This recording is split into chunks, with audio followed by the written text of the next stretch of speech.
మీరు ఇప్పటికి సేమ్ అదే ఇంట్లో ఉంటున్నారా? అది కొంచెం మార్చాను. ఓ ఇల్లు కట్టుకున్నాం. అంటే నా జీవన శైలి మారలేదు. ఇప్పుడు నేను మా ఊర్లో ఉండే విధానం, నా ఫ్రెండ్స్ తోటి ఉండే విధానం, సిద్దిపేటలో నా పనులు నేను చేసుకునేది అది మారలేదు. అంటే కెమెరా ముందే సంపూర్ణ నిష్పత్తి. కెమెరా లేకపోతే నా లైఫ్ నాది.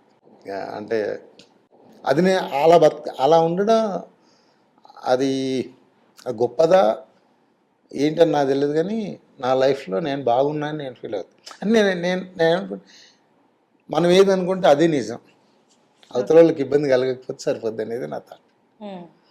నేను ఉన్నదే నా దేశం, నేను లేని శ్మశానంతో సమానం అన్నట్టు సార్. డైరెక్టర్ అన్నారు కదా, వర్క్ షాప్ అయిన తర్వాత ఏదన్నా వర్క్ షాప్ ఉంటుంది. ఆ మాట 10 ఏళ్ళ ఎక్స్పీరియన్స్ ఇచ్చిన కాన్ఫిడెన్సా నేను హీరో అయిపోయాను అన్న